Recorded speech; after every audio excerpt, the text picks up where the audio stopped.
Irmãos, queridas irmãs, pode ser.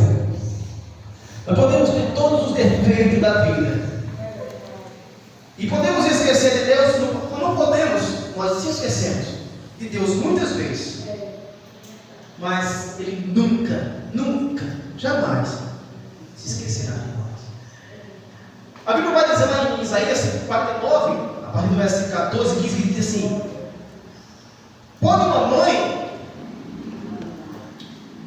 abandonar o seu filho pequeno que ainda lamenta, seu filho pequeno, uma criancinha, pode essa mãe abandonar essa criança, tanto amando? Aí ele fala assim: olha, que maravilha, ele diz: ainda que essa mãe se esquecer desse filho, eu, todavia, jamais me esquecerei de vocês. Louvado seja o nome de nosso Senhor Jesus Cristo. Então, nós não vamos para a presença de Deus porque somos bons, porque as nossas virtudes são boas, porque nós somos perfeitos. Não, é porque nós somos carecidos da graça. É porque nós somos falhos. Uma vez Paulo fala uma coisa muito tremenda quando ele diz: sou pobre e homem miserável.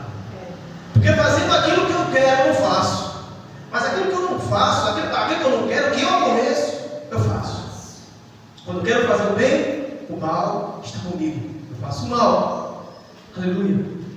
Então eu fico imaginando, como Paulo estava ali. Ele disse: com minha mente, com meu entendimento, eu sirvo a Deus, mas com minha carne ao pecado. Por mais que eu queira agradar, por mais que eu queira fazer para Deus, por mais que eu queira ser e parecer o melhor para Deus, ele fala: eu continuo sendo pobre e homem miserável. Mas ele diz uma coisa muito maravilhosa para nós missionários ancianos na igreja. Ele diz: mas dou graças a Deus pelo Senhor Jesus Cristo. Porque mesmo querendo, fazendo, servindo a lei da carne pelo pecado, a minha mente e o meu entendimento não se corrompem. Essa mente e esse entendimento, eles são guiados e revestidos por Deus. Porque quem opera na minha mente e no meu querer não sou mais eu, mas o Espírito Santo é quem faz em mim. Por isso eu dou graças a Deus, porque quando eu erro, eu me dobro, eu me joelho e eu peço perdão. Mas se a minha mente não fosse renovada por isso, por mim, por Deus, pelo Espírito Santo, jamais eu poderia fazer isso. Eu pecava e ficava de toda maneira. Mas essa maravilha de Deus na minha vida me faz reconhecer quando eu erro, me faz reconhecer quando eu pego, e eu me dobro, e eu me derramo, e eu me humilho debaixo da potente mão de Deus, e espero o momento dele me exaltar. Amém? Vamos para a palavra. Abra as nossas Bíblias, 2 Crônicas, capítulo 7, 14. Esse 7, 14 só aparece no comando de oração. Glória a Jesus. Louvado seja o nome do Senhor. Eu sempre parece que eu via ali, eu olhava ali no azul grandão. Glória a Jesus, louvado seja o nome do Senhor. Bendito seja o nome do Senhor. E está prevalecendo, missionário?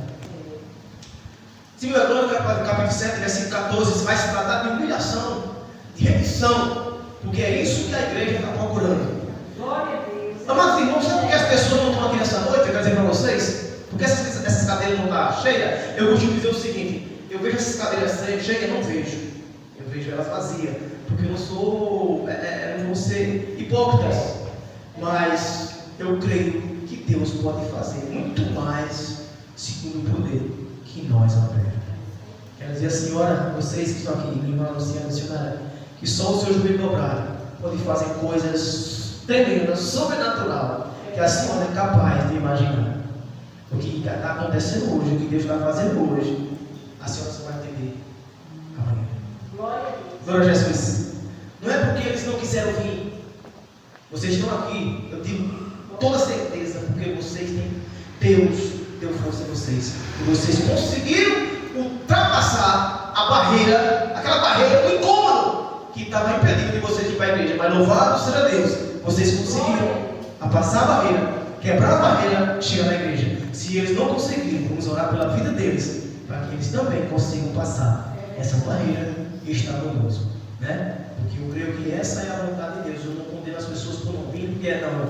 Eu digo, olha, é porque eles não tiveram força, a mesma força que eu e você teve, para ultrapassar as barreiras e estar na casa do Senhor nessa noite de hoje. Amém? Oraremos por eles.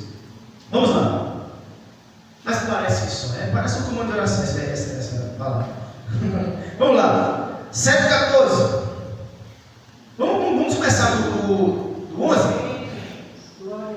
Diz assim, está escrito: assim Salomão acabou a casa do Senhor, a casa do rei, tudo quanto Salomão tentou fazer na casa do Senhor e na sua casa prosperamente e efetuou.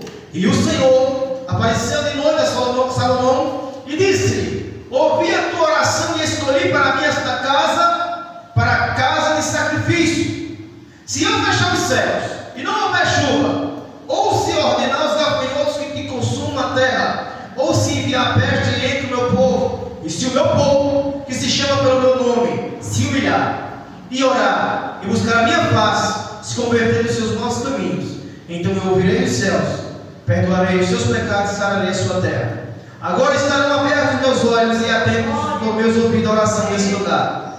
Pois agora escolhi e santifiquei esta casa, para que o meu nome esteja nela perpetuamente. E nela estarão fixos os meus olhos e o meu coração todos os dias. Quanto a ti, se andares diante de mim, como andou Davi teu pai, fizeres conforme tudo quanto te ordenei, guardar os meus estatutos e os meus juízos, também conforme o trono do teu reino, conforme a aliança que fiz com Davi teu pai, dizendo: não te faltará sucessor que domine sobre a Israel. Amém? Vamos deixar segurar aqui até esse. Louvado seja o nome de nosso Senhor Jesus Cristo. Amados e queridos irmãos, Deus ele tem uma maravilha, uma coisa linda do jeito de trabalhar com nós, né? Ele uma coisa que, olha, você quer ver um algo, isso aqui é um algo muito tremendo que vocês estão fazendo. Você não imagina a ferramenta principal de um crente, eu vou dizer assim, não de um crente, mas eu quero dizer de um crente, de um católico, de uma pessoa que é, de uma pessoa que não é. A maior ferramenta de um ser humano, diante de Deus, se chama humilhação. Todo ser humano que se humilha diante de Deus, a Bíblia vai dizer lá em Isaías, diz o seguinte: o meu povo, eles se afastam de mim, eles não querem nada comigo. O povo que não me busca, que não me procura na madrugada e que não quer saber do meu nome, quando eles dizem: meu Deus, mesmo sem me conhecer, eu falo, eis-me aqui. Deus está falando aqui de pessoas que não é cristão, pessoas que não querem saber dele. Mas Deus está dizendo que quando esse povo, essas pessoas dizem: meu Deus, Deus fala: eu estou aqui. E Deus está dizendo assim, ele fala: eu estou aqui para aquelas pessoas que não querem saber de buscar o nome dele. Ele chega para Ezequiel e diz assim: Ezequiel, não se preocupe, porque o povo não quer dar ouvido a você. Não são as suas palavras, Ezequiel, que estão atingindo o povo, que estão machucando o povo. Não são as suas palavras. Ele fala: se eu enviasse um povo de língua estranha, se eu enviasse um povo que não tem nada a ver comigo, apenas um povo qualquer, e eles falassem de mim, esse povo lhe daria ouvido. Mas não quer dar ouvido não é a ti, não é a você, Ezequiel. Quem dá ouvido, nós não quer dar ouvido a mim. Jesus disse que, por causa do meu nome, sereis odiados de toda a nação, de todo o povo, de todo o reino e de toda pessoa. Quando você carrega o nome de Jesus Cristo na sua vida, você está carregando, assim, você está carregando uma bomba que pode explodir em cima de você, porque as pessoas vão começar a te odiar, as pessoas vão começar a não querer nada com você. Quando você diz: eu sou crente, você já começa a perder amigos, você já começa a perder família, você já começa a perder colega. Quando você diz: eu sou cristão, você já deixa totalmente aquela amizade boa que você tem, já não é mais amizade boa, já aquela amizade que não olhar para você, não quer mais saber que você é um crente. Antigamente não se diz, mas diz assim, né? Já está na lei de crente, né? Entraram na lei de crente. Louvado seja o nome de nosso Senhor Jesus Cristo. Humilhação. Se você estiver humilhado diante de Deus, espere que você vai ver. Se vocês que estão aqui, missionário, Jonas, Ney, os que estão aqui, estiverem humilhados diante de Deus, pode esperar.